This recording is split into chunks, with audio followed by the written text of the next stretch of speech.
My intuition is, I usually listen to it and it usually is right. There's of course scary moments of like, oh my God, what have I done? Or times I doubt myself, but I trust it. I do.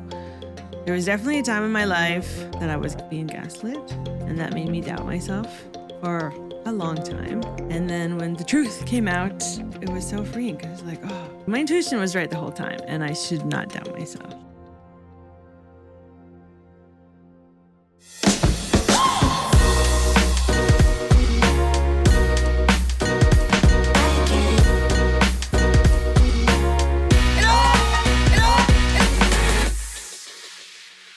Welcome to the Calgary Sessions. This is episode number 149. I'm your host, Jeff Humphreys. Before we get into it today, if you could please subscribe or rate this show. I'm trying something different. Usually I say share it, but I'm trying something different. Today's guest. So usually, I don't know, like once a year, I go on these weird tangents of like, who can I find that's cool in the city? And I go on this path, and I don't know what I Googled, because you can't really type in cool Calgarians. I think you can, but I don't know who would show up. But anyways, I go in these little, because a lot of times guests they show up based on referrals. Oh, you talk to my friend. And so sometimes, very rarely, I'm like, I need to go looking. So I probably sent out 4 cold emails in 149 episodes to random people I've never met, asking them to be on the show. So that's how I found you. Very random. But when I kind of stumble across somebody and I just quickly look at who they are and what they're up to, it's like, oh, this is interesting. And that's why I did the invite. So please name and who you are. My name is Roni Zaide. Who I am. I saw in your email this question, and that made me ask myself, how do I define myself, And what I came up with is I'm a food storyteller. Amazing. Yeah. And the who question sometimes gets people. Because it's if you really want to dig into it, it could be like, it'd be a long answer and probably lots of different paths. But yeah, the who question was one of the guests I had on. She called me out because I used to start a little bit different. Mm-hmm. I said, tell me like what's going on and what are you up to? And she's like, what do you mean? She's like, who am I? I'm like, that's exactly it. So ever since that moment, it's Candace Ward, who's a photographer in town. I used to live in Calgary. And so she called me out on it. And then ever since that one, I've been asking this, who are you?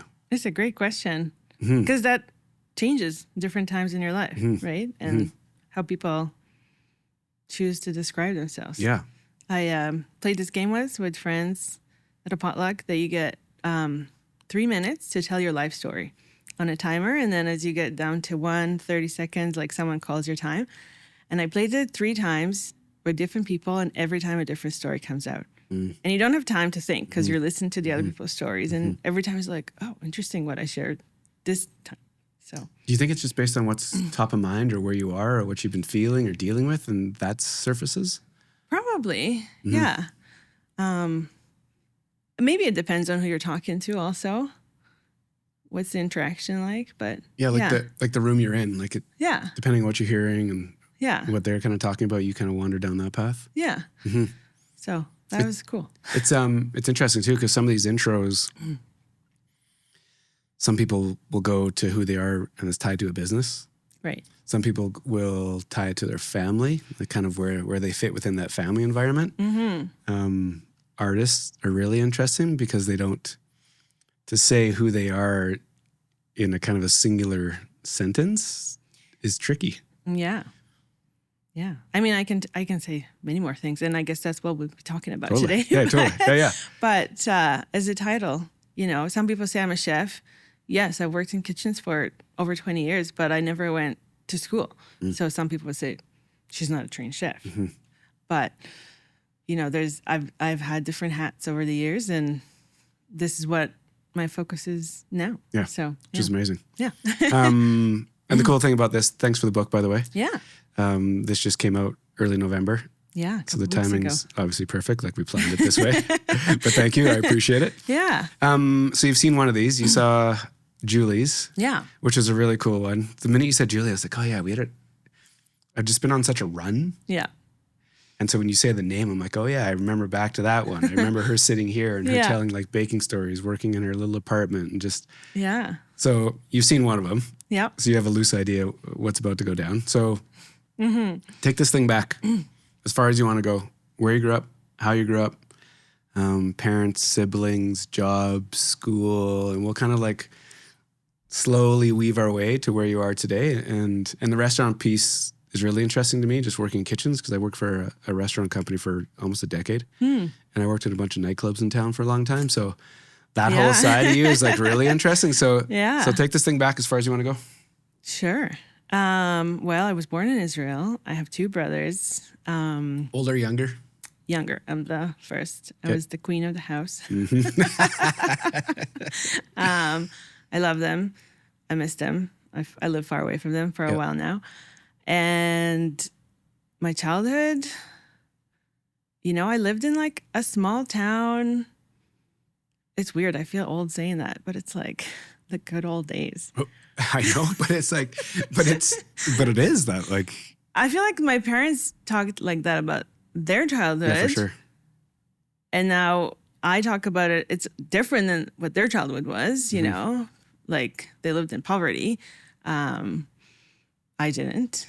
We weren't rich, but we had everything we needed. But yeah, it was like all the kids would go out every day and play. Like nobody had a cell phone. Yeah, like simple things, right? Yeah, yeah.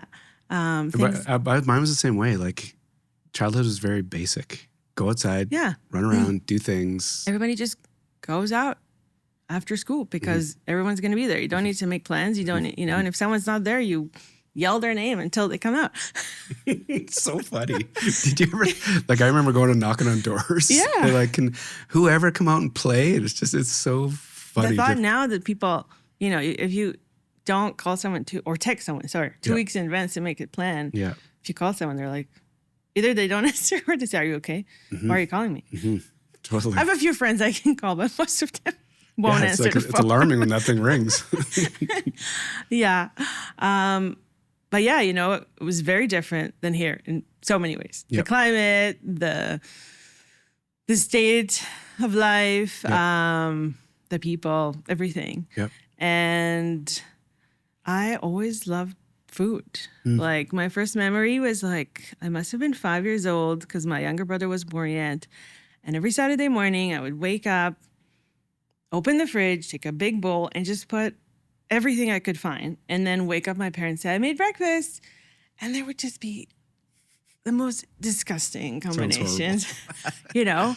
And I write this story in my first cookbook, like it's part of the introduction. And my dad would say, okay, well, you made it, so now you got to eat it. And I would try and be like, oh, this tastes terrible. And, you know, they would talk to me about how we don't waste food, and they wouldn't make me eat it, but this happened again and again and again. And I think I owe my dad this, like, letting me experiment. Because eventually I started to realize, okay, some things just don't work together. Some things do. And then me and my brother, we would like make my parents breakfast, you know, very simple stuff, but it was like so satisfying, like cooking for people. I think it's because everyone in my family cooks, and cooking is a love language for all of us. Yeah. And then that's early though, right? To figure to at a young age because that's wildly different than a lot of kids, right? But you know, we were always like involved. Like my dad would cook, my mom would cook, my grandmas, we would love to help. There's this video my mom recently found of like my grandma. She was from Iran, Persia, and they immigrated in the 50s. And her and her neighbor, they would make a fire. They would put, bunk to mic, this like metal thing on top, and they would make these like pita breads. They would sit there for hours. And they would make this like huge pile, and we would come and play with the dough, and like, you know, whenever they wouldn't look, we would like sneak in and eat it, and we were really involved in that. It wasn't like, okay, I'll take a pause and I'll tell you. Years later, when I was teaching cooking classes, I was teaching an Indian cooking class because I spent a lot of time in India, and a young Indian man came from India, and I said, "What are you doing here?" And he said, "My mom doesn't let me in the kitchen, but I wanted to learn how to cook and I want to make her a meal. Cool. And then he later emailed me, said that he did, and she liked it. Amazing. So, it's not always, kids are not always welcome in the kitchen. It's Yeah. not always, but we were. And as a teenager, I would like host dinner parties for my friends. Wow. Which is, now that I think about it, is weird.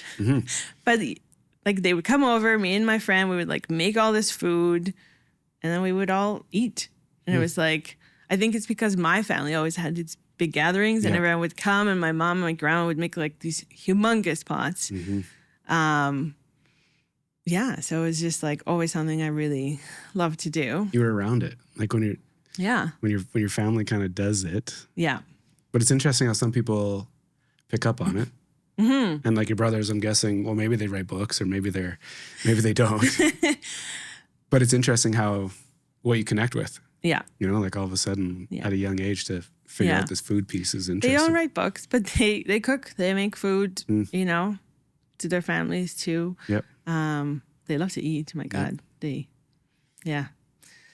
think they like to eat more than they like to cook. But Did you like growing up in that atmosphere? Like was the house, was it like a weekly occasion when the house was full of people and your parents were cooking, or was it? So every day there would just like be like the regular lunch and dinners for us, but every Friday we would rotate. So we lived 5-minute walk from my mom's mom and a 10-minute walk from my dad's parents. So every Friday we'd go either to their house or her house for dinner. Cool. And then, that would, like my dad only has one sister. So that was like a smaller group, but my mom had 5 brothers and we were a tribe there. Like not everyone would come every Friday, but on the holiday meals, there'd be like 30, sometimes 40 people in the tiniest house. You know how people live in tiny houses now? Yep. My grandma had a tiny house, not because it was cool. It was just the way it was. I mean, I've seen some very cool tiny houses, but there was like, there was like 8 of them living in a 1-bedroom apartment. Crazy. And then as everybody grew up and had kids, we would somehow all fit. And you have pictures from back then? Yeah. My mom, because back then there was no phones and stuff. One of my uncles, he was a photographer and he took lots of photos. So our childhood is documented, and also like very beautiful photos because some of the photos from back then you're like, it's not a good photo. And then my mom would hire a videographer. Come on. When we were kids. No way. She came with this humongous video camera and just film us, me and my little brother, when we were like 1 and 2. No way. Because nobody had a video camera. Yeah. And sometimes, she told us later, they would just like leave it in the room. And we didn't know what it was. So, now when kids see it, they perform. Yeah, they turn it on. We were just us. I got in a lot of trouble with that because there was a lot of documentation of what I did to my little brother when nobody saw. But it's amazing. It's like, when I'm home, that's one of our favorite things to do is like watch those home videos. Cool. We since, put them on like... Digitize them? First it was DVD and then a USB stick, and now it's just on a computer that, you can like to the TV. But why do you think she did that? Because my mom's amazing and she thinks about things people don't always think about. Yeah. Did you always know that, like from a young age? That she's amazing? Yeah, like, or like how did she like, how did she kind of like raise you? Did she speak to you about interesting things, or did she just... Yes. Just different? She's just a different... My mom, she's an educator. She was a teacher and then a principal, and then now she's in charge of all the elementary schools in a very big city. And education has been like her life. Yep. I think a part of it is because she grew up in such poverty and didn't have access to a lot of, like, she had to get, she started working when she was really young. She used to make her own clothes. And then like going out to the world of like knowledge for her was just, so she's always learning something. She's always taking some courses. And when we were kids, she would like, implement what she learns, experiment on us. She taught me how to read when I was 1. Wow. It was just like, showing like, one side of the page was text and the other was an image, Okay. and I would remember. So I didn't know the letters, but Yeah. I could recognize the words. I didn't remember anything by the time I went to school, but Yeah. there was this thing she was learning there, and yeah, she was always trying to stuff on us. Amazing. So that was cool. And people always said to me, "Oh, your mom is amazing. Your mom is amazing." And I remember as a kid like answering them, "I know," and I think that made them think she's even more amazing. Because like, oh, if your kids think you're amazing. Yeah. I'm saying it out loud. Yeah. Yeah, she's great. So kind of like going through elementary, junior high, what's Yeah. kind of got your interest besides like this? Was the food like a big driver? Like, was it just like very front all the time? So on my 11th birthday, we went out to a restaurant, which wasn't something we did a lot back then, just in like special occasions. Yep. And we went to a seafood place, which also wasn't a very popular thing back then, back there. And my cousin ordered a crab, and the plate arrived, and it was like a full thing. I knew that a burger was made from a cow, but then it was so visual, and I was like, oh my God, that used to be alive. And I declared, I'm going to be vegetarian. And that was it. My family thought I was joking. Yep. They kind of waited for it but it didn't. And I didn't know anyone else that was vegetarian back then. So it did become a focus. Yep. Even though Mediterranean food is very like vegetarian friendly, a lot of the meals we were eating were vegetarian, but, and I wasn't vegan back then. I used to think it was so extreme.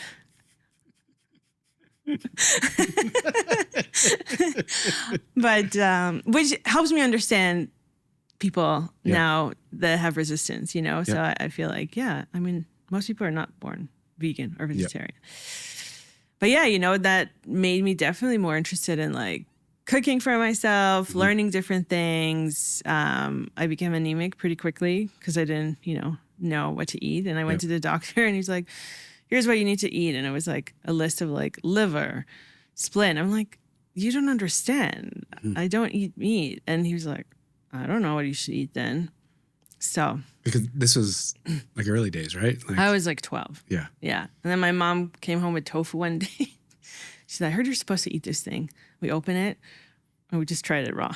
And she looked at me and said, I'm not going to make you eat this. And I grew up thinking tofu was disgusting for years, and Your first experience was horrible. yeah, now I can definitely munch on raw tofu and as I cook and like enjoy it. But as a kid, I was like, what is this? And I think it wasn't until I was 18 where I had like a really good tofu dish. And I was like, oh, okay. You just need to know how to use it.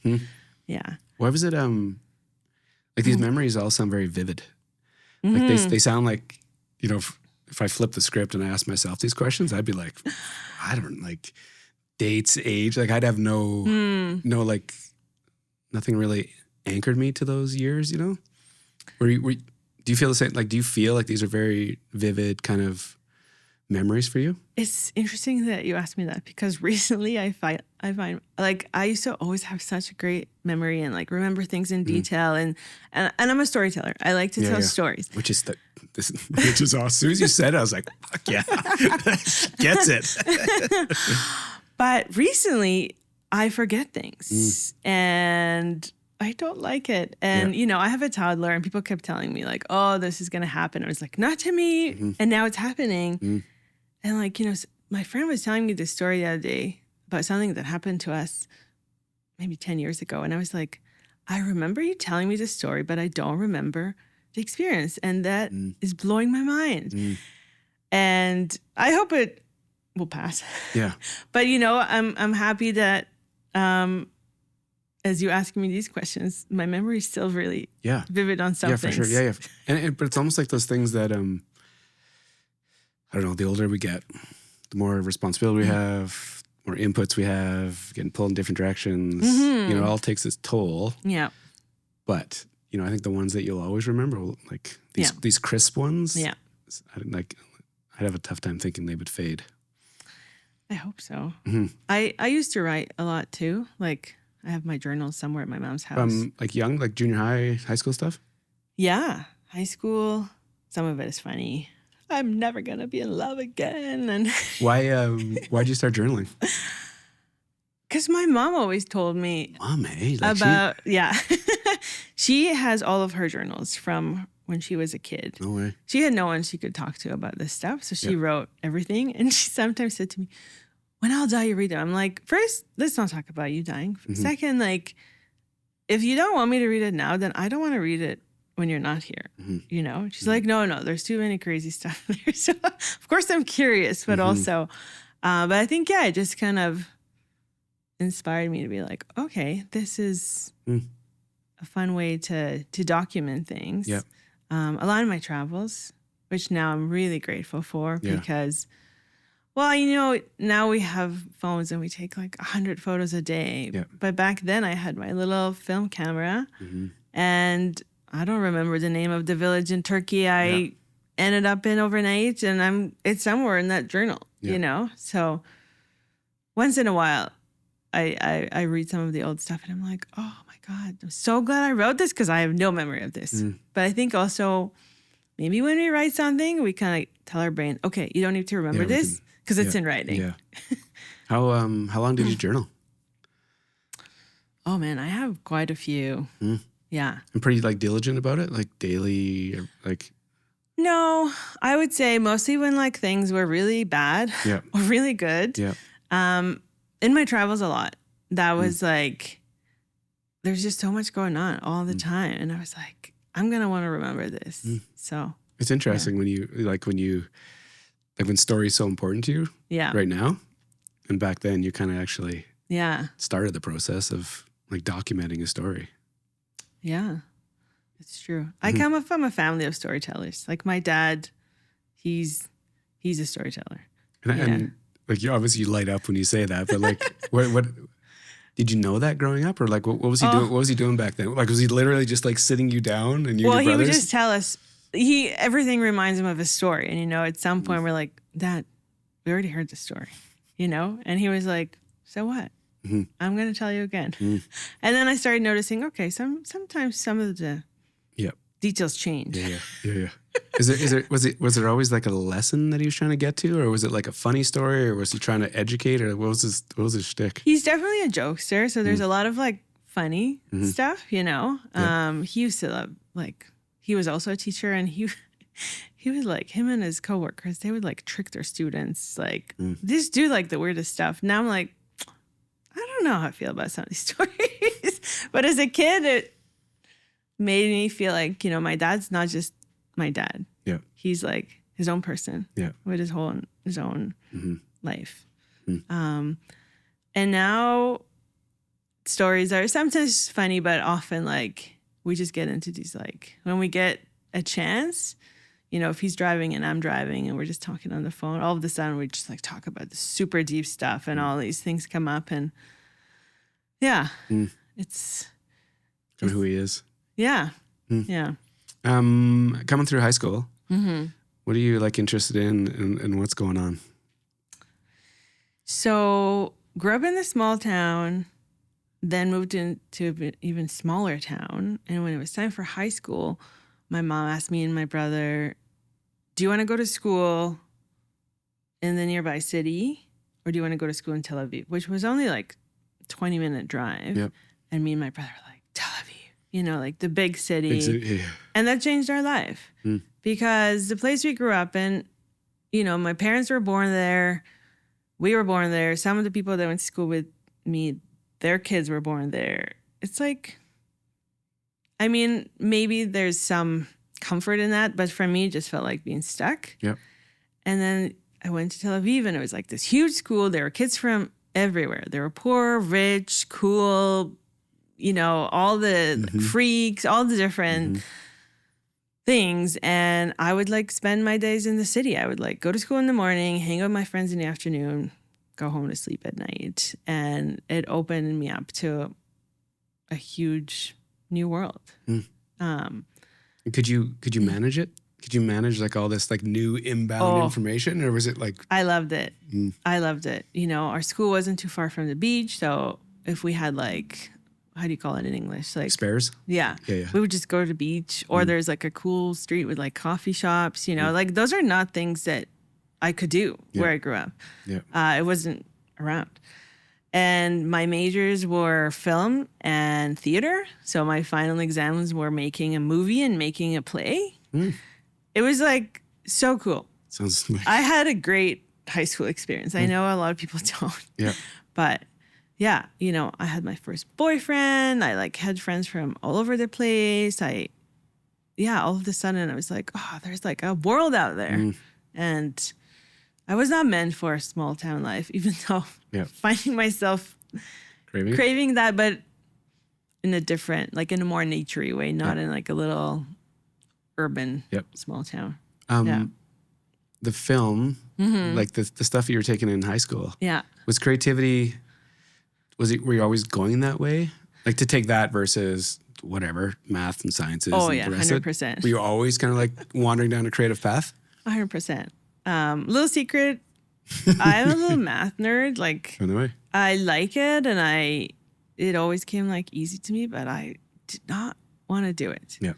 So in grade 10, we had to do one science major and one, they called it, I don't remember, like, you know, something more like creative. Yeah.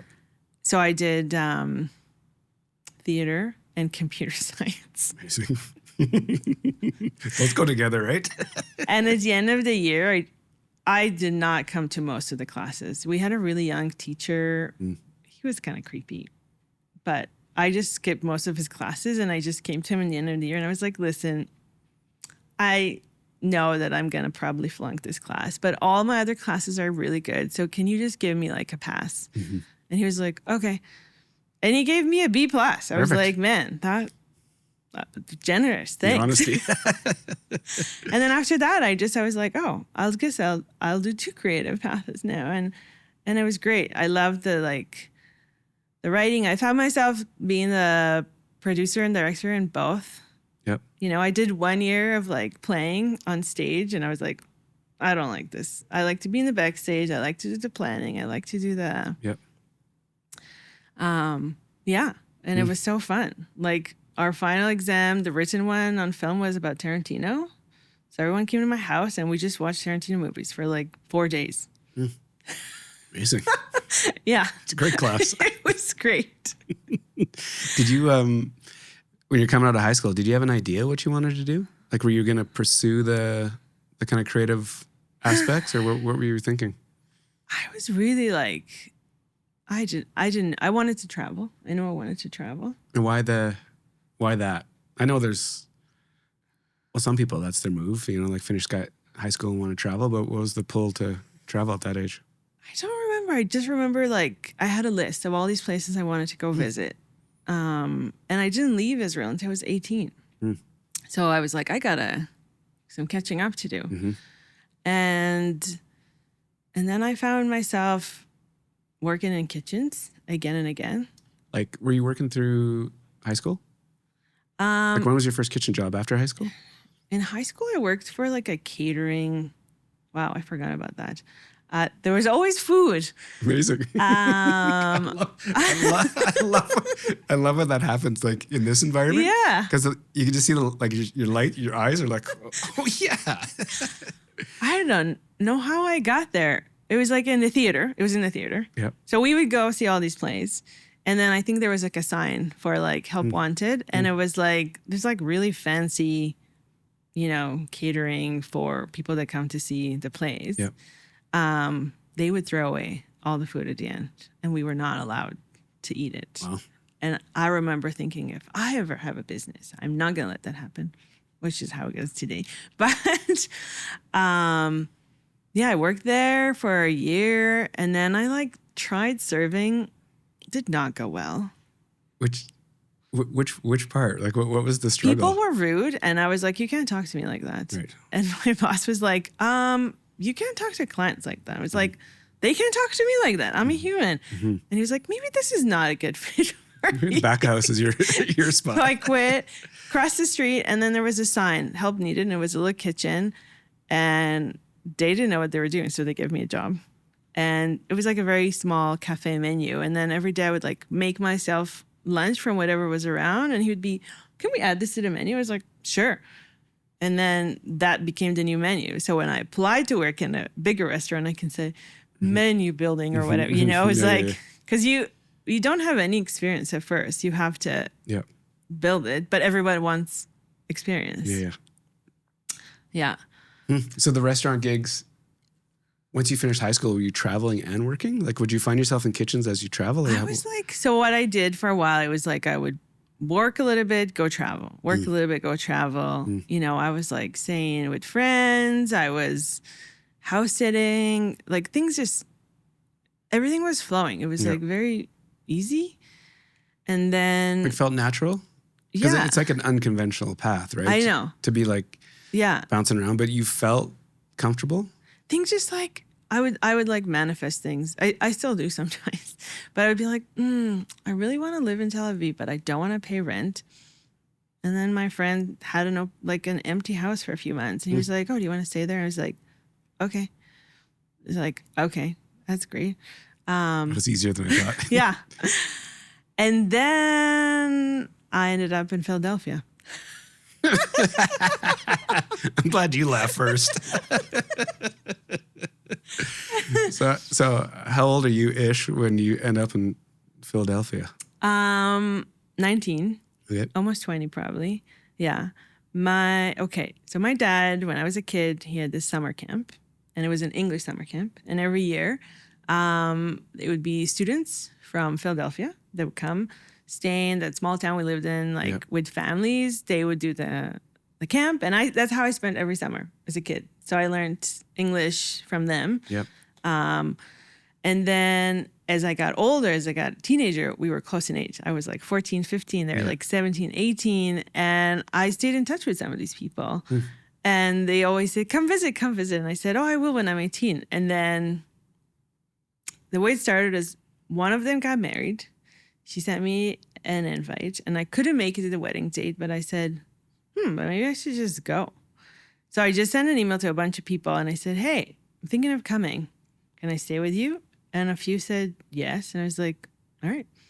That's it. So I went to Philly and New York. I had a friend there, and here I was, 19, just like, I had no fear. Just like, went on a flight, crossed the ocean. You know, I had people I was staying with in Philadelphia, but in New York, I stayed in a hostel. And I was just like walking around, loving it. I was like, oh, this is what I'm supposed to do. How did you, why do you think that is? Like, how do you, where does that come from? Because, you know, obviously it's different, right? To be that age and that kind of confidence and to trust this different path. Like, what do you think? I really don't know. My mom always says that Yes, Mom. She said that later on, but like, you know, that I did all these things she couldn't do. So I don't know, maybe, you know, like she grew up in a house with like 5 brothers. She's like little girl. There's like, there's no money. There's no this, there's all these restrictions. And I think a part of it was like, you know, I can do anything. Yeah. And my parents were like, yeah, you can. Get it. Sometimes they were like, what the hell are you doing? But they supported me. Did you ever give it like much thought? Like as far as where you're going to end up or being a certain age and, you know, like if you're, you know, you're going to weddings and like, you know, things are happening. Yeah. But you're on this different path. Did your mind ever wander down this like, am I doing the right thing or should I be doing these things based on what I'm seeing? I mean, I was always someone that would like pause when there's like a path that it's like, oh, this is where you go next. I would pause and ask myself, is this right for me? And if it was, I would do it. But if it's not, then I wouldn't, even though sometimes, you know, the surrounding would be like, what are you doing? Or you should be doing this. Or, and one of them is the Israeli army. When you're 18, you get drafted. And then I was like, I don't know about this. And after 3 days, I was like, I can't do this. And they sent us home for the weekend and I just didn't come back. And I mean, now I can tell it's a funny story. It was a really hard time, but I managed to get out. And I got a lot of shit for it. Yeah, I'm sure. You know, from some people, not from my family, but it's like, it's my life. I need to do what I need to do. And you just feel it? Like, do you trust your intuition when you're kind of... Yeah, 100%. Which is an interesting thing because it's tricky to trust it sometimes. Unless it's just who you are and it's just everything about you. That's what I've usually like. My intuition is, I usually listen to it and it usually is right. Mm-hmm. There's of course scary moments of like, oh my God, what have I done? Or times I doubt myself, but this is the only way I know how to be, but it's like, I can feel like, okay, this is the right thing. It's not the right thing. You trust it. I trust it. I do. Mm-hmm. There was definitely a time in my life that I was being gaslit. Yep. And that made me doubt myself for a long time. Mm-hmm. And then when the truth came out, it was so freeing because it's like, oh, the truth hurt, but it was also like, but my intuition was right the whole time and I should not doubt myself. Which just gives you more ammo to really trust it. Yeah. And that was a big lesson that stayed because then later, I was in a very different situation that I was, someone was trying to gaslight me again. And I was like, you can't do this to me. And that person literally said to me, this is your, what did he say? Oh my God. It was this like ashram that turned out to be kind of a cult in the Bahamas. And the guy was like, this is your perception of reality. And I was like, no, this is the reality. You are trying to mess with my mind, but this is not what we agreed on. And he just kept saying that like a mantra. And I was like, I'm going to report you. And I did.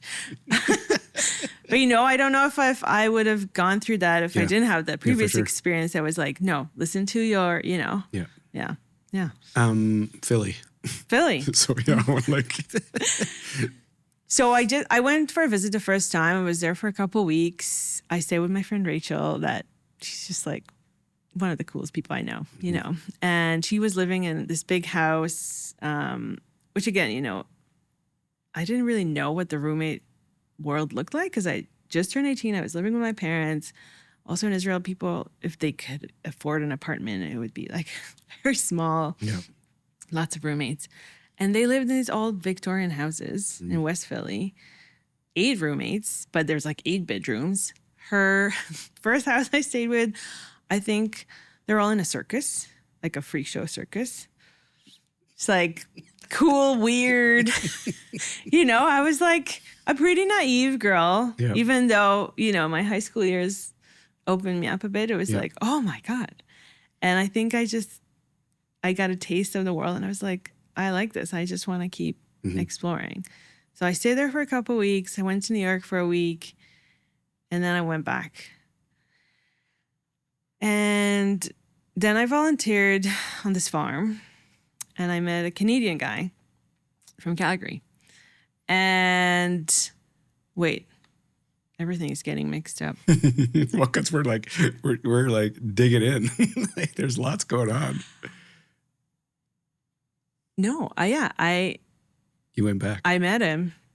And then there was this idea of like, oh, there's this place called Calgary. But then I went to Turkey. There was a World Rainbow Gathering. Okay. And it's like, again, such a cool, there's like people traveling from all around the world with kids, and I was like, oh, you can make life whatever you want. There's a family with 6 kids backpacking and camping in the mountains of Turkey. It's like, oh, okay. There was, women walking around with no bras and unshaved armpits and things that I haven't seen before in real life. And I was like, huh, interesting. Not to say, okay, this is how I necessarily want to be, but, and then there I actually met an Israeli guy. We kind of started dating and we were like, what should we do? We wanted to travel. We need to save money. Let's go to the States. There was this thing back then. It still exists, but have you been to a mall recently when they're like trying to sell you like Dead Sea products and all that crap? There was this big thing that young people would go and work at these like malls and make like crazy commission and lots of money. And people were like making all this money. And we're like, okay, let's try it. 3 days, that's how long we lasted. Hearing this doesn't sound like a fit. No. And then he had family in New York, so we stayed with them for a bit. And then I said, let's go to Philly. I know people there, and we ended up living there for 6 months, worked with our friends. What kind of work? All sorts of. Well, you weren't cooking back then. That's what I'm angling towards. Or were you part of the circus? No. Either way, it doesn't matter. I worked in a hip hop clothing store. Amazing. I crocheted a lot of stuff in those 6 months and read a lot of books. But it was easy money. Yep. Saved lots. We had a budget. We spent $100 a week on top of rent. That was like maybe $300 a month. Wow. And that was $100 was for the two of us for food, and to go out once a week to eat in a restaurant, because it was $10 a person. And yeah, we hung out with friends. It was winter too, which was terrible. But we biked everybody to work. We found this bike church and we built our own bikes for free. It was like, I feel like it was a different life. It was a long time ago. Sounds like a first chapter in a movie. Yeah, it was amazing. People in Philly are amazing. It was a lot of fun. And then we decided to go traveling with all this money we made. Yep. And that was really funny. We wanted to do Central and South America. We said, okay, let's start with Mexico. What's the cheapest way to get to Mexico? We found a flight from Philly to San Diego for $80. Yep. And then the trolley takes you across the border for $2. So we did that. He knew someone in San Diego. We stayed there a night. And then we crossed the border and we have no plans. We know no Spanish. I told you I'm a storyteller. Like, you can say a word and I'll have a story to tell you. Which is amazing, because the less I say, the better. And then, we ended up hitchhiking through Baja California for 6 weeks, meeting amazing people, crazy people, just like, and then we were like in the north in Sonora, and these people we were hitchhiking with, they stopped for a coconut. And it was like a coconut stuffed with all these like fruit. It was amazing. And it was like 50 pesos, which was not very much. Yep. And they said, oh, if you go to Colima, it's only 5 pesos. So the next day we caught an 18-hour bus to Colima, which was so hot and sweaty. That sounds horrible. And then we just, we kept traveling. And then one day he wanted to go home. I didn't. It was like, oh my God, am I going to stay in Mexico by myself? We ended up going back together, and then we ended up breaking up. And then I was like, I need to go somewhere. I'm going to go to Canada. Never planned on it. There was this guy that I met in that farm, and I surprised him. I came here on a plane. I knew nobody but him and his sister. And it was just a couple blocks here, the Ship and Anchor. No way. Yeah. She wasn't in town, and she said, go to this place, and I'll tell him to come meet me there. Ship. That was my first. What year was this? 2006. Wow. Yeah. And so where to start? When you're making these decisions, like you're just trusting it, just like moving down a path and just like open to experiences and just. Well, it was my birthday in the summer. He called to wish me happy birthday, and we hung up the phone. I said, I should go visit him and see what this is all about. I just booked a plane ticket. And my mom always tells the story. She's like, there you go. My 19-year-old kid says, oh, by the way, I'm going to Canada in 2 weeks. I don't know where I'm coming back. And you're just like confident? Yeah. I mean, now that I think about it, I'm like. That's crazy. Like, wow, there's a lot of things I wouldn't do now. Yeah. And I'm also thinking, what is my daughter going to do? That's what I was thinking. As soon as you said you had a kid, I was like, well, how's this going to work? All the things my parents don't even know about. Yeah. I'm like, what is she going to do? For sure. It's a different world. Yeah. So you get to Calgary. I get to Calgary. 06. Yeah. I arrived in September with my Israeli winter clothes that are like Calgary summer weather. And that was cold. It was weird. It was lonely. Yeah. I started to meet a few people, but I was like, what is this weather? How is this even real? And I didn't have proper winter clothes for years because I refused to accept it. I don't know why. Then we went to Israel for 6 months. He did like a semester abroad. thinking, okay, let's see if we can live there. And then I was like, I don't want to live here anymore. And it was a surprise for him and for me because I was suffering here. Yeah. But I also saw a completely different way of living. Life here was easy, peaceful. So we came up with a plan. We'll live in Calgary, travel in the winters. Did that for almost 10 years. No way. That was great. Were you working? Where were you working in town here? I was working at the Coup, Oh yeah. which is another wonderful part of my story. Yep. He took me there on my first week in Calgary No way. when I still thought, I'm coming here for a visit. Is that what you really thought? Well, I had a plane ticket to go to Thailand. Oh, so it was a visit. Yeah. Okay. But I canceled it. I didn't think I was going to be here over the winter because I didn't know how cold, but I knew it was going to be cold and I don't like winter. We went to the Coup. I remember I got the yam burger and he was like, oh, you're going to like this place. And I sat there and I said to him, I'm going to work here one day and we're going to live like across the street, which was weird. But I sometimes have these visions. But I didn't think about it at the time. This was like my first week. I was only going to be here for like a month. And I ended up working there for 7 years. And we ended up living across the street. Does that happen very often? Like those visions? Like Yeah.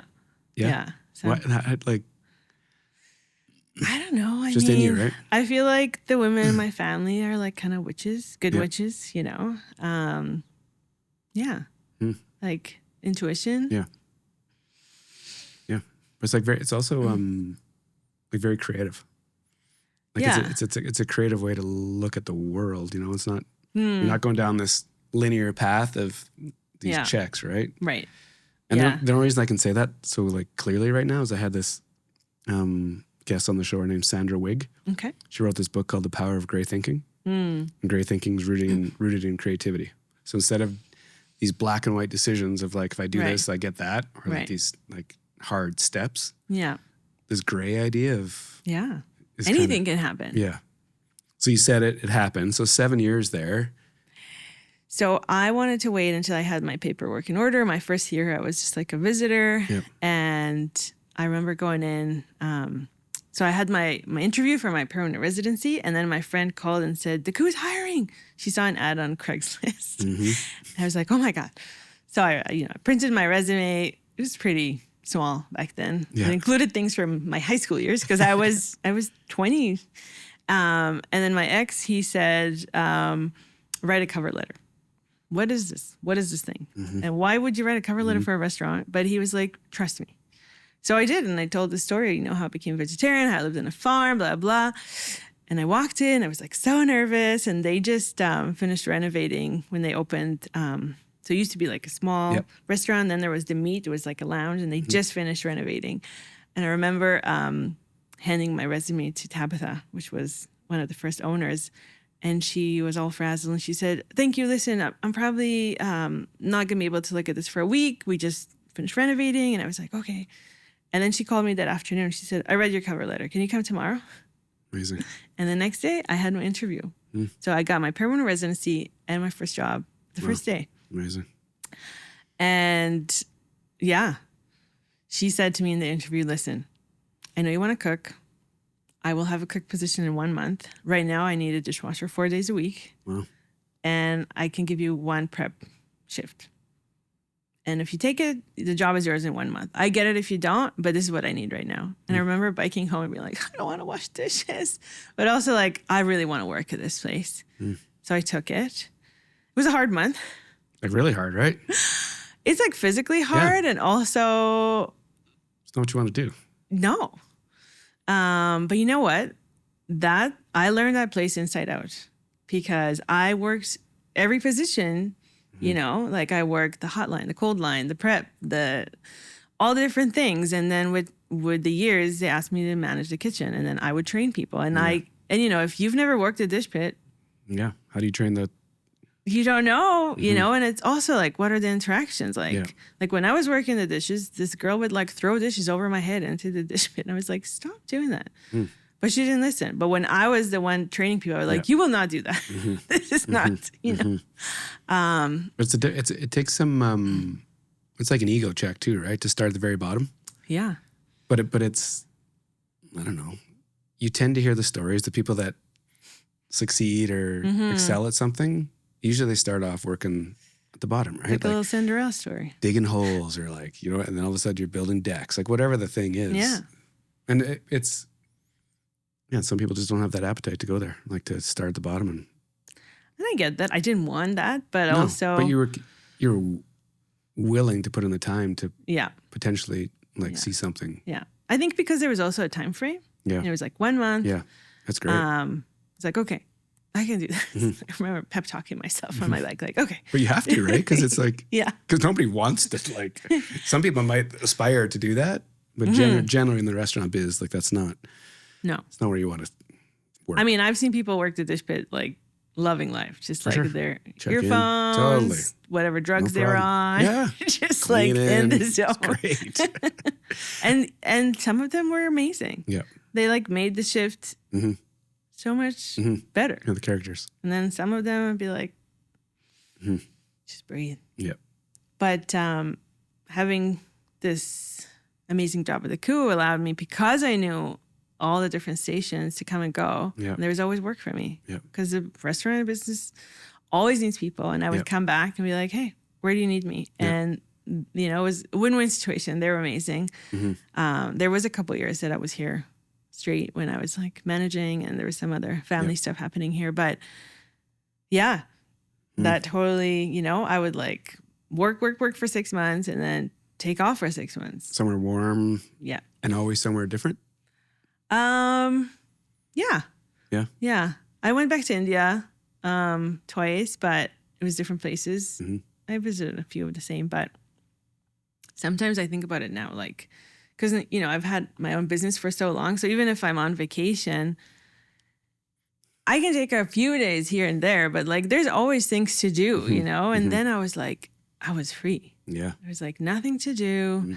And, India was like so affordable that you could really, like, I think I spent $500 a month and I lived well. There were people that spent even less. Like eating out 3 times a day, pricing yoga, getting massages, Sounds beautiful. Yeah, I know. Yeah. So what happens after those like 7 years when you're working at the coup? Which even back then, that was one of the first kind of Calgary restaurants that was doing something different, right? Yeah. And it was so good. It was so good. Like, I always say, like, the best way to describe it is that the staff, like, we would come hang out there after work. Yeah. We would come for drinks. We'd come for dinner. Yeah. Like, you don't do that if you don't like your place. They create a family. We would have potlucks. We would have, like, sometimes you have, like, staff fun days that people are like, I don't want to go. Everybody wanted to go. They would, like, do the coolest things, and we'd have like dress up parties. Just like they treated us so well, and they taught me, Tabitha and Dahlia, she was the other first owner, that you can run a food business in a different way. That it doesn't have to be people treat each other like shit. You don't have to swear all the time. That you can feel like people respect you. Yeah. So that really inspired me to be like, okay, if I ever wanted to do my own thing. I have a good, because I've worked at other restaurants too. Yeah. I've seen that world. The traditional, like, I did not like it. Interestingly, most of it was run by men. Yeah. I've seen my fair share of women that also go there. Yes, which makes me wonder, like, if people think they have to be that way to feel like people respect them or listen to them, but it's not respect, it's fear. I don't want people to fear me. I want people to be able to talk to me, and there's a problem, I want to know. It's also glamorized though too, right? The fear factor, like when you see all the TV shows and it's like always that like tyrant, and movies is always, there's been this constant, like you've never, well maybe there might be a show or something out there there's like a leader that leads with love or compassion or kindness, like it'd be kind of dull, right? Because everyone would be super happy all the time. So they kind of, they got to do the extreme of it. Yeah. Then I used to think I wanted to have my own restaurant. Yeah. Like when you were working there? Yeah. Yeah. Because you can see the community, you can feel this energy. Yeah. And I always thought I would have my own business. Like I loved them, but I never loved working for other people. I like my freedom. I don't do well with authority. So that was good because they weren't very like, but yeah. Which part of authority? Like just people like not like-minded people? That kind of authority, or like demeaning, loud?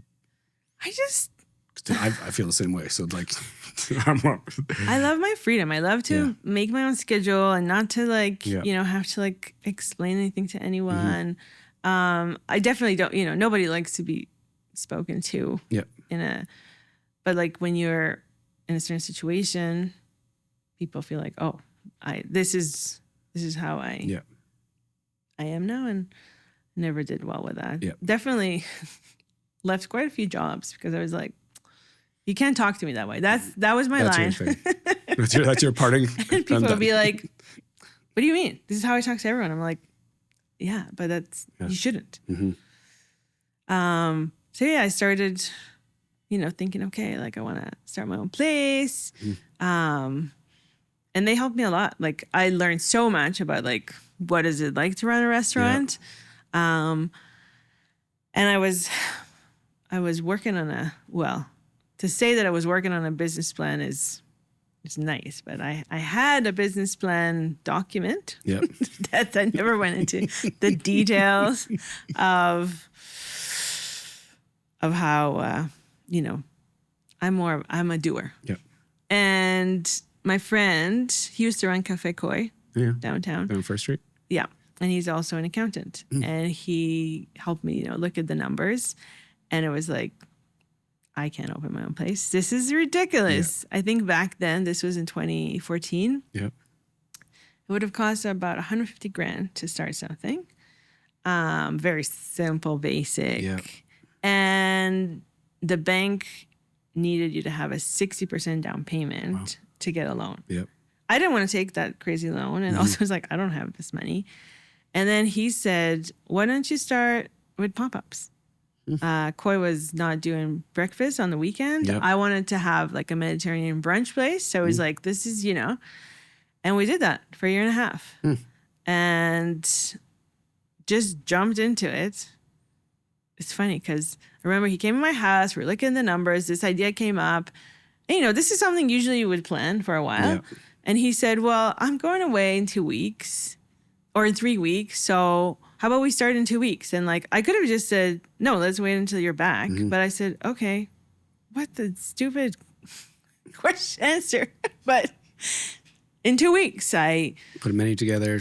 Put a menu, Sourced recruited it all. like staff, this, that. The first day we had 120 people. Amazing. Also crazy. And 120 people, like if they didn't offer the brunch before, where'd the 120 people come from? Well, everyone I knew. Yeah, that's gonna be, and people were so excited. Yeah. We did it for a year and a half every weekend. Saturday, Sunday for a year and a half. Yeah. At some point, I think for a year and a half every Saturday, Sunday. Then I was like, maybe once a month. And then I was like, maybe never. Yeah. Because it's a lot of work. It's a lot of work. And obviously giving up weekends for that long is a big commitment.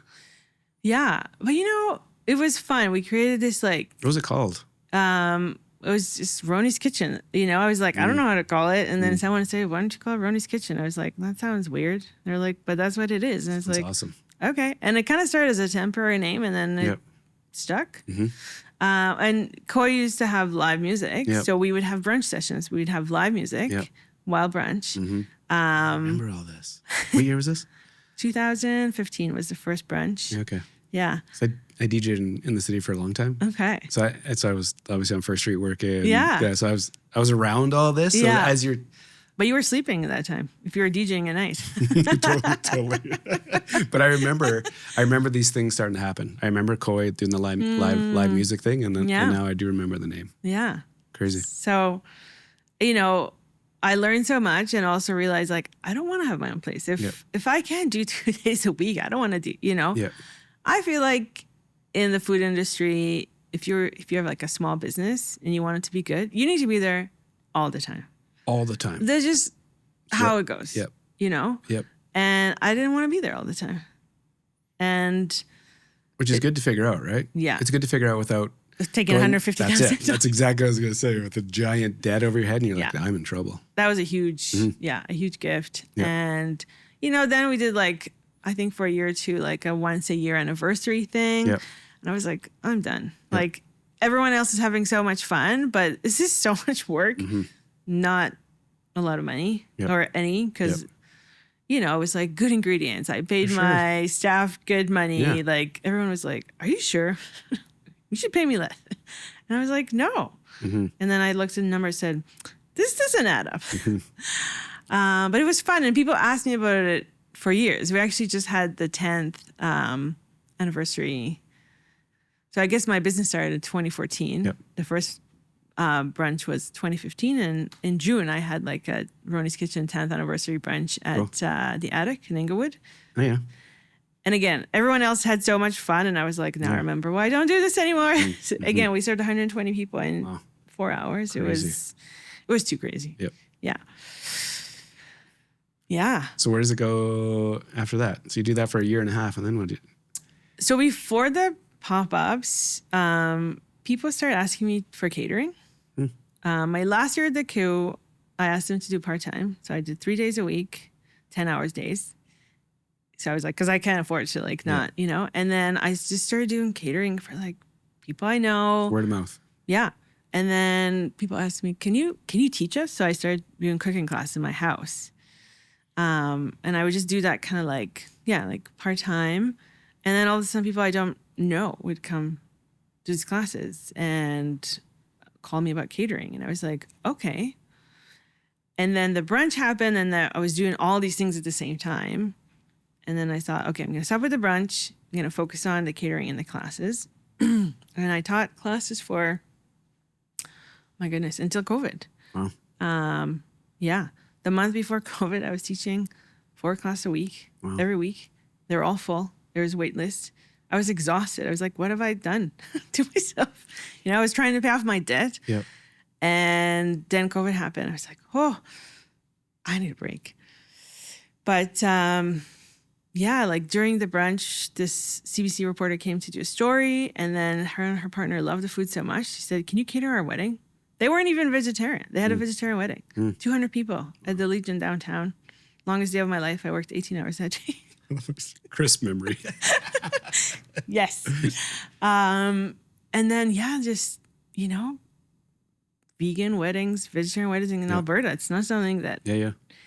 And work just started like coming. The classes were evolving. I had like a small kitchen in Ramsey I rented. Then I moved to Bankview. And in between, there was some other... I did like a grab-and-go meal thing for... some coffee shops in town. I had a meal service delivery. There was so much going on. I have these ideas and I just follow them. Yeah. Not always great, but it's how I am. I have to experience it myself and see if it works. And then I was in Costa Rica. I went to Envision, this music festival. Yeah. I signed up to volunteer. And then like a week before, 2 weeks before, they got back to me and said, hey, you got a job in the kitchen. I was like, oh, okay. What? And then my crew that was working with me, they were like, we got this. You go. We got this. We're going to do the meal service. There was even, I think, a catering gig. And then I somehow magically had like enough air miles to get a free flight to Costa Rica. So I was like, this is meant to be. So I went. And I remember sitting on the beach one day thinking, okay, how can I make it all work? I have all these different things I'm doing. I'm so overwhelmed. And then this like inner voice said, you're asking the wrong question. And the question was, do you still want to do all of this? And the answer was no.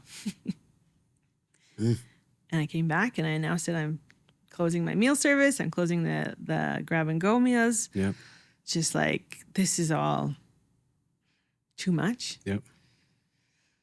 And focus on the classes and catering for a while, which brought me back the flexibility. Yeah. Because I could teach and I could do events when I'm around. If I want to go travel, I can do that. And I feel like, I have a little more control of my life again. Yeah. That was a huge shift. Interesting, like change in like mindset. Yeah. Was it a quick no? Like yeah. Yeah. Like were you did you feel like redlined all the time? Like were you tapped out, energy low, Oh. stressed out? I mean, now that I'm a mom to a young child, I'm like, I had way more energy back then. Yeah, for sure. Because then you could like sleep Yeah. in Yeah. or just sleep, period, when you needed to. Mm-hmm. But yeah, I was just like working. I think the first few years of my business, I worked 6 days a week, 12-hour days every day. There was just catching up all the time, all the things. I was like, I don't want to live like this. Mm. And then I started like doing some more traveling again after thinking maybe this chapter of my life is done. And I was like, oh, okay, I can do this, trying to figure out. Then I had like this big breakup, 11 years, all of a sudden like, okay, gotta pay rent by myself, like all these things. And just like all these big life things. Yep. And then I went to the Bahamas. Figured out I was in a cult. I love these like moments when you're traveling. Why? Just like your mind's calmer, or it's just these opportunities that just show up. Like they were looking for a chef. Yep. I kept hearing about this place, and I was like, okay, this is the time. I'm just gonna go. It was the most beautiful place, the most beautiful beach, amazing people, not great leadership. And then it was funny because I went from there to my friend in New York. And I spent a month at her apartment, and everyone was like, oh my God, how was the Bahamas? I was like, not good. And they're like, oh, is in New York like crazy? I'm like, I'm having the chillest time. Like it was like the opposite of what, but I was like with friends, making food, hanging out, just like decompressing from what I just went through. And I was on her couch and she said, why don't you just write your cookbook already? And, over the years, people always ask me if I have a book. And I was like, who buys cookbooks? It wasn't like the internet. And no, it wasn't on your mind. I always wanted to write a book. But I didn't think it was going to be a cookbook. I thought it would be about my travels, and hopefully that would still happen. But I was like, oh, maybe I can mix it up. And then I posted a thing on Facebook and I said, hey, I'm going to do a crowdfunding campaign for a cookbook. If anybody has any advice or whatever. And like so many people sent me a message saying, hey, I'll donate a massage. I'll donate an art piece. I'll donate. And I was like, okay, this is meant to happen. Started working on this like crowdfunding campaign, raised $22,000. What year is this? This was 2019. Okay. And in June, I got the money, kind of like figure out a plan. And then the printers in Manitoba said, okay, well, we need the files 2 months before. And I wanted it for Christmas. So we had like a 3-month period to make a book. Wow. Right. Yeah. While it was summer. So I was doing all these weddings and classes and like, was just work. And my first book, 100 recipes. Wow. And lots of stories and lots of photos from my travels. So I managed to combine my passions. So it's like your version, right? Like it's not a tradition. Well, whatever traditional. Do you remember the Best of Bridges? Do you ever see those cookbooks back in the day? Have you heard about these? I've heard of them, but I don't. I grew up around these things. Okay. My mom had them all, like old school, like those black. I can't remember what they're called. Like the spine of the book. They're these plastic like black coil things, and it was just each recipe. There might have been a couple of pictures, but it was black and red text on it, and just like beef stroganoff. Just like duk, duk, duk, duk, duk. And so my mom would like flip through all these, and then she would take her favorites out and write them on these like little cue cards. And she'd put those in her. My mom did that too. Yeah. So anyways, so your version is like wildly different, right? It's like you combining a bunch of passions into one thing. Yeah. Did it feel right away? Like when you started combining everything? Yeah. I mean, it was definitely a journey. Like thinking about it now, there was so much back and forth. So I found an amazing photographer. How are we on time? Can talk for many more hours. Yep. Found an amazing photographer by chance.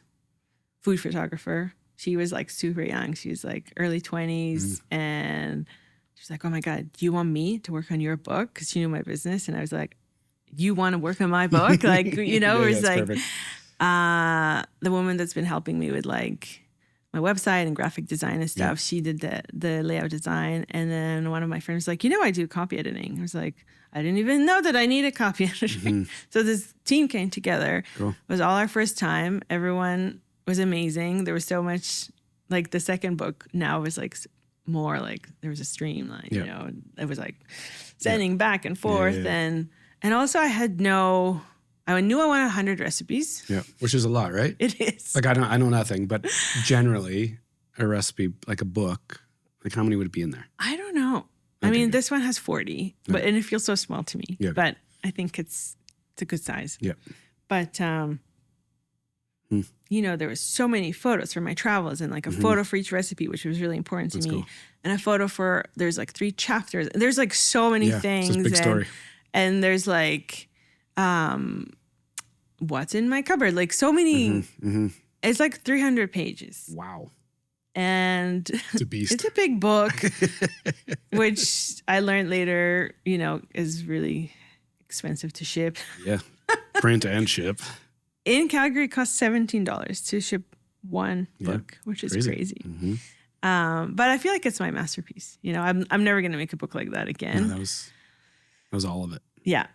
I love it. I was just looking through it the other day and like, oh yeah, just like so many things I already forgot. Oh, it's crazy, right? Like it's like not who you are, but a big chunk of your life in this book that you just like released into the world. There's a chapter about home, there's a chapter about travels, and there's a chapter about Calgary. Cool. You know, it's like, really cool. Yeah.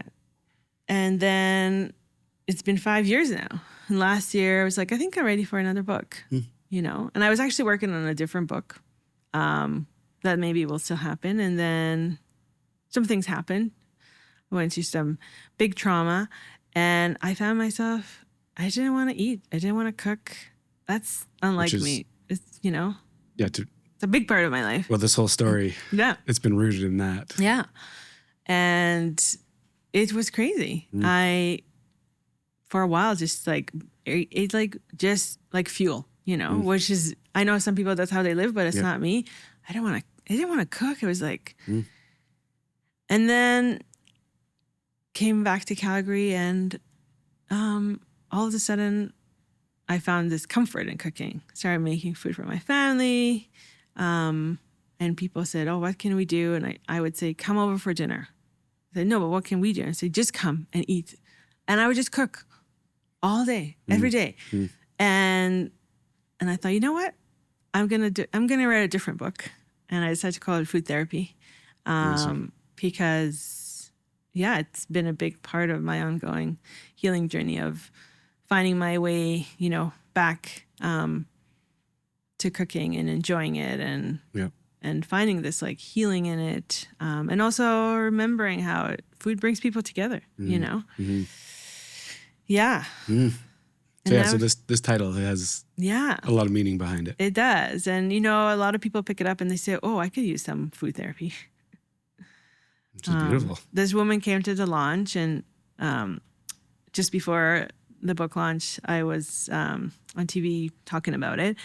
And, you know, I told a brief story about, and then she came to me and she said, you know, I saw you on TV and she was an older person. She said, I thought if this chef didn't feel like cooking and found her way back, then I can found this inspiration. And I decided to come and buy your book. And I was like, oh, that is so amazing, sweet, you know? And with my first book, a lot of people over the years, and especially now with this new one, they say to me, people I don't even know, they say, I use your book all the time. It's like, this is our go-to. And like, that's why I wanted to make it. I wanted to make cooking more comfortable and accessible for people. And hearing that it does that, it's huge. You know, it's like, okay, this is the good I can do in the world. Yeah. When you have experiences like that, like when that lady reaches out and says that, does it give you energy to share? To like, to share these messages and do things differently because you don't know who you're affecting or what kind of connections you're making? Yeah, it's totally like, because, some days I'm like, oh my God, what have I done? Mm-hmm. Now I have to sell all these books. Yeah. Like the marketing part is not my favorite. Yeah. But yeah, totally. Someone else that has been a client, she's used to come to classes. She got my book, but I don't know her very well. And then she wrote me this beautiful email saying how she's had diabetes for 40 years. And ever since coming to my classes and getting my book, like her sugar levels are better. Like her doctor is like so impressed. And I was like, oh my God, I didn't even know about this. I made like a huge difference on this person's life. But that's why I do it, because I feel like, in the beginning, I told you about how food has always been like part of my life, but it's not a part of everyone's life. And so many people, they don't feel comfortable in the kitchen. They don't feel like it's accessible to them. So I try to make it accessible and not scary. And some of the recipes may be like more complicated or fancy, but most of them are not. It's like, here are the ingredients. Here are very like simple instructions. Some of them have like a visual guide too. And I think it's a skill everyone should have. Yeah. Cooking for yourself, for your family, and I think when people find that ability, they find joy, because they're like, oh, I'm empowered now. I can like do this. And I think all those years teaching in-person classes, that taught me, because I would just do, I would say what I'm doing, but then I would just do things and people say, oh, what did you just do? And I say, oh, this is to me so normal, but you have no idea what I just did. And then every time I would like develop like, okay, now I have to really say everything that I'm doing. And I would see people writing, thinking like, oh, to me, like that was my childhood. I would just like watch them. It just went into me. But if you didn't have that, you don't know these like simple tricks or whatever. For sure. So the whole process. Yeah. Where you are today, this book out, do you have do you look into the future? Do you have an idea what whatever it is? I don't know if you 5 years, 2 years, do you have an idea of what the future looks like? Sometimes I think I want to write lots more books, because I love it. This one, when I was working with a photographer, we said, if someone can pay us to just do this, because I self-publish. So, I invest the money, I make the book, and then I have to sell the book. I do all of the steps. So if there's someone out there that wants to publish my books, but then I'm also feeling a call to like have a more simple life. Cool. My life feels so busy all the time now. And Calgary, I love it for many ways, for many things, but it feels like it's getting too expensive, too busy. I mean, we have our nice bubble in the city, but Are you going to like trust your intuition to make this like whatever the next thing is you're going to get up to? Like, that's probably what's going to happen. Me and my partner, when we talk about it, we get excited about the vision, but then it's like, but how, but then we have to figure, there's so many decisions to make and so many things to consider. I mean, I have dreams that, having a retreat center, hosting people, then I don't have to like, they can come to me. I go set up. But then I think, oh my God, do I really want to do this? So I don't know. Depends on the day you ask me. Well, this Monday, I like that. I don't know. Thanks for doing this. Yeah. Really cool. Thanks for having me. It was really cool that Food Storyteller is when you started it. I was like, oh, this will be a great conversation, because it's like, because that's the kind of the secret sauce of the show, right? It's like all based in story. And so when you lead with that, I'm like, oh, great. I can sit back and enjoy this one. I end the show with one question. When I say Calgary, where's your head go? Which you were starting to go. So, community. When I came here, I knew one person. And over the years, I've made this amazing community. The people here make it what it is, you know? Yeah. I'm very grateful for the amazing community I'm a part of. Yeah. Thanks for doing this. Thank you. Really cool. Thanks for saying yes to some like random dude that sends you an email. So I appreciate it. I Googled you. I was like, okay, it's real. He's got a website. And thanks again for the cookbook. Yeah. Enjoy. Thank you.